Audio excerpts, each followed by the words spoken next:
lola Oromiyaa bakkoota garagaraatti tibbana adeemsifamaa tureen loltoonni mootummaa 600 ol ajjeefamuudhaan 400 ammoo yoo madaa'an 100 ol booji'amuu isaanii waraanni bilisummaa Oromoo ABO'n ibsee jira. Lolli jabaan humnoota mootummaa fi waraana bilisummaa Oromoo gidduutti torbee kana gaggeeffamaa kan ture. WBO'n ammoo lola guddaa gaggeeffamaa ture ofirraa qolachuun jiddu galeessa kibbaa fi akkasuma lixa Oromiyaatti injifannoo gonfachuu erga beeksise. Yeroo ammaan tana bakkoota hedduu dhuunfachuudhaan imalasaa gara magaalota gurguddoo godinaalee Oromiyaattis gochaa jiraachuu beeksisee jira. Dinsaba keenya nuyi waan sabni keenya barbaadu waan xixinnoodhaan ammoo hin gannu jechuudhaan kan dubbatanii turanii fi hamma gaafiin sabaa deebuutti ammoo lolichuma gaggeessuuf akka jiran kanaan dura dubbatanii kan turan. Yeroo ammaan tana humnoonni isaanii gootummaa fi jabinaan humnoota mootummaa dura dhaabbatanii ofirraa qolatanii injifannoo gurguddoo gonfachuun lafoota hedduus harkatti galfatanii meeshaawwan gurguddoos humnoota mootummaarra gonfatanii fuulduratti socho'aa jiraachuus beeksisanii jiru.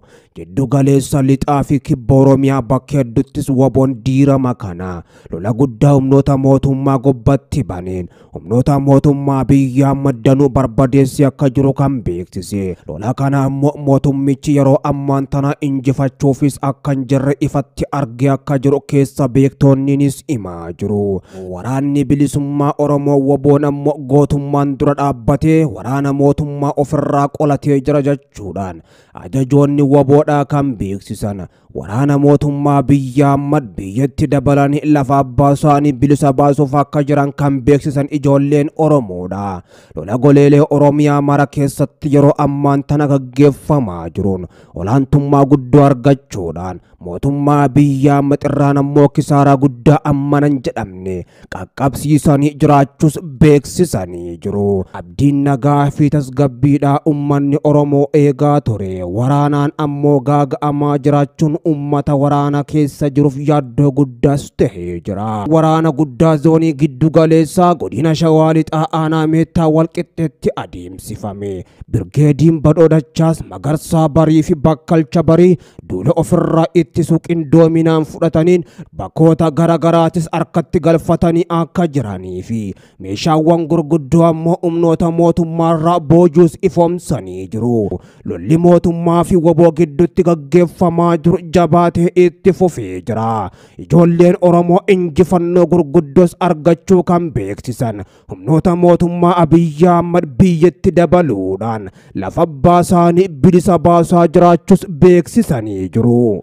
Qabsaa'onni akka Jawaar Mohammad, Lammaa Magarsaa, hogganoonni olaanoon paartiilee siyaasaa Oromoo hedduun carraa lubbuun jiraachuu argatanii biyya keessatti ukkaanfamanii kaan biyyaa baafamanis humni masaraa mootummaa dhakaadhaan rasaasa lolee balbala saaqee qeerroon carraa lubbuun jiraachuu dhabuudhaan masaraa Raakilootiin duguugamaa jira.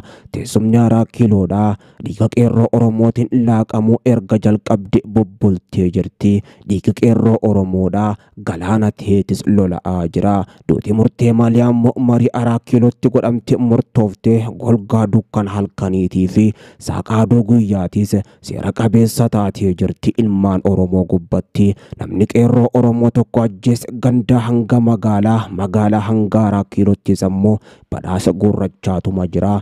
Callisuun saba guddaa biyyattii Oromootis ammoo sodaadhaa fi bilisummaa fakkaattee erga wal makatteetis bubbultee jirti. Gama gabaasa gaddaa ammaaf qabannetti yoo deebinu dargaggoonni 4 torban tokko dura Qeellam Wallaggaa Anfiilloorraa ammoo humnoota waraana mootummaatiin ukkaanfamanii gara magaalaa Dambidolloo geeffamuudhaan Addababaayii Amaaneel irratti ammoo ajjeefaman geeffamuudhaan naanneeffamaa turan. Ummanni bahee laaluu dinnaan ammoo deemanii turan yeroo ammaan tana ajjeefamuun isaanii dhagahamee jira. Dargaggoota 4 keessaa ammoo dargaggoo dangaa diinaa ajjeefame gatamuudhaan reeffi isaanii mul'achuun baramee jira. Dargaggoonni 3 hafan haga ammaatti ammoo reeffi isaanii hin mul'atin. Isaanis Hundee Bantii Maammootii fi Firoomsaa Biniyaam Taaddasaa Waaqtolaa Darajeedhaati. Maatiin dargaggoota 3 ijoollee isaanii jiruun dhabanis reeffa ijoollee isaanii ammoo haga amma argachuu dhabuttis haala yaaddeessaa keessa akka jiran himanii jiru. Oromoon har'aa lafa isaarratti mootummaa isaatiin ajjeefamuun seera ta'e reeffa ofii ammoo seeraan awwaallachuunis dhoorgaa ergatee waggoonni 41 lakkaawamanii jiru. Qeerroon Oromoodha diina ummata Oromootii fi ummattoota biyya Itoophiyaadha. Yeroo dheertuu booddee ammoo 4 kiiloo keessaa baasuudhaaf dhagaadhaan rasaasaa fi taankiidhaa fi baankii TPLF raasee lole 5,000 ol ammoo aarsaa kafalee 4 kiiloo saaqee paartii OPDO jedhamu har'aan tana ammoo badhaadhina jedhamu masaraa mootummaa geessinaanis gumaan isaanii achi buuteetee waa'een isaaniitis dagatamee jira. Dagatamuun ammoo gaarii ta'ullee lubbuun jiraachuun isaanittis ulfaatee jira. Dagatamuun saammoo nagaa ta'ee hafii akkuma jirutti ta'ee qeerroon Oromoo dagatamuu qofaa miti nagaa dhabee jireenya jiraachuu dadhabee biyyarraa baqachuunis isaaf dirqamatee kana fi ammoo bilisummaan ganaa ta'uu kan hubates ammoo gara jaalmarroo fuula kan deeffates danuudha. Waggaa afran kana qeerroon Oromoodhaa hidhaman akkasumas kan ajjeefaman meeqa akka ta'an qaamni beekuu danda'e tokkolleen hin jiru.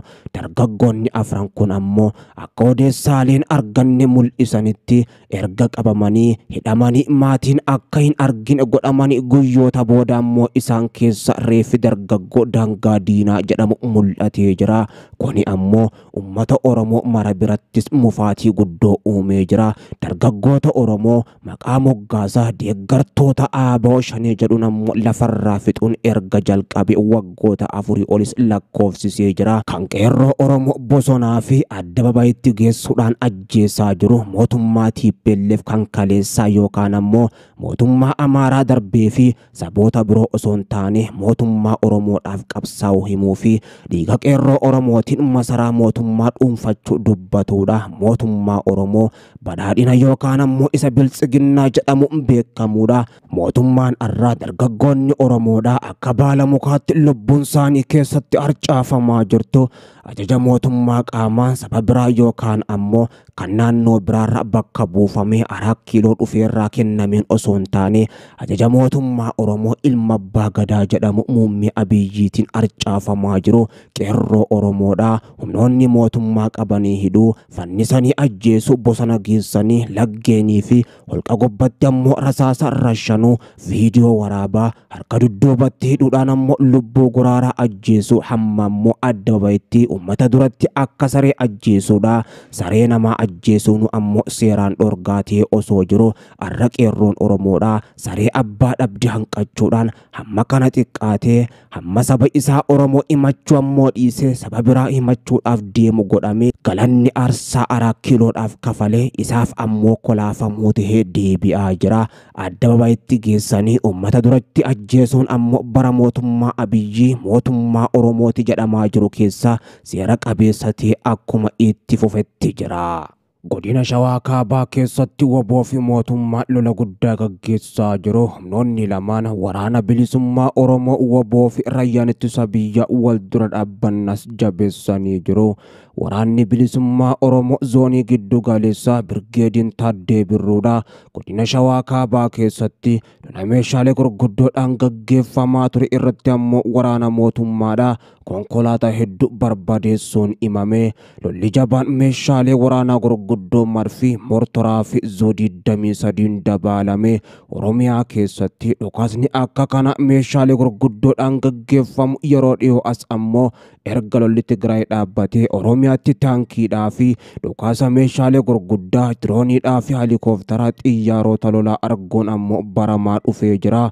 Waboon haleellaan qilleensarraa xiyyaara lolaa jeetti helikooftara fi dirooniidhaa duubatti na hin deebisu kan jedhe dhiheenya kana lola lixaa fi kibbatti gaggeessaa tures gara jiddu galeessaatti fiduudhaan handhuura biyyattii naannoo magaalaa guddoo Finfinnee jala gahee jiraachuu kan hime.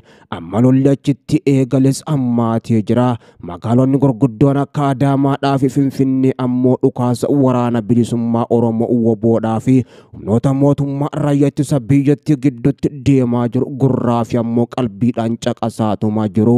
Waraanni bilisummaa Oromoo WBOn zoonii giddu galeessaa Birgeediin Taaddee Birruudha Shawaa Kaabaa aanaa Daarraa keessatti lola meeshaa gurguddoodhaan gaggeeffamaa ture irratti ammoo waraana mootummaadhaa konkolaataa 9 barbadeessuun himame. WBOn Shawaa Kaabaa aanaa Daarraa gandoota hedduudhaa fi aanota biroo kan akka ammoo Dagam Alaltuufaa keessattis lola guddaa waraana mootummaa hedduu meeshaalee gurguddoodhaan gaggeeffamaa ture irratti ammoo lola gaggeesseen aleellaa jabduu fudhatee jiraachuu kan hime. Waraanni bilisummaa Oromoo zoonii giddu galeessaa lola taasise kanaanis loltoota 450 ol konkolaataa oraali 9 waliin guutumatti hojiin alas godhee jira. Lola kanarratti meeshaalee gurguddoo hedduudhaa fi galaa waraanaa boojuu ajajaa waraana bilisummaa Oromoo Birgeedii Taaddee Birruutis beeksisanii jiru. Shawaa Kibbaattis lolli ulfaataan aanota akka Soddoo Daaciidhaa, Qarsaa Maallimaa fi Sadan Soddoo keessattis gaggeeffamaa jiraachuun himamee jira. Waraanni bilisummaa Oromoo WBOn lola jabaa Shawaa lamaan keessatti gaggeessaa jiru kanaan injifannoo gurguddoo argachaa jiraachuunsaa kan himame. Lola kanarratti WBOn injifannoo argachuu himus mootummaan gama isaatiin agaammaatti waan jedhe hin qabu. Haa ta'u malee lolichinis ammaachuudhaan itti fufee jira. Dhiheenya kana ammoo lola kibba Oromiyaatti gaggeeffamaa ture gubbatti mootummaan Abiyyi Ahmad injifannoo argachuus kan hime. Waraanni bilisummaa Oromoo WBOn tarkaanfii fudhanneen injifannoo guddas gonfannee jirra. Waraanni bilisummaa Oromoo WBOn badees injiru. WBOn kibba Oromiyaadhaa injifataadha. Sabaa waliin jira. Amma bilisummaattis lolli itti fufa jechuudhaan injifannoo Fiild Maarshaal Biraanuu Juulaa Galalchaadhaa himatan ammoo kan sobsiisan. Giddu galeessaa fi lixattis lola meeshaalee gurguddoodhaan gaggeeffamaa jiru. Duruma dhaabbachuudhaanis humnoota mootummaa Oromiyaa iddoo awwaalcha isaanii gochaa jiraachuu kan beeksisan ajajoonni waraana bilisummaa Oromoodha. Humni isaanii giddu galeessaa amma kibbaa fi lixa akkasuma amma bahattis lola ulfaataa gaggeessaa jiruun injifannoo gonfachaa jiraachuu fi gama fuulduraattis adeemaa jiraachuu kan beeksise. Lola kana gubbatti haleellaan qilleensarraatis ammoo dirooniidhaa fi helikoophteraan Oromiyaa bakka maratti gaggeeffamaa jiraachuus beeksisanii jiru.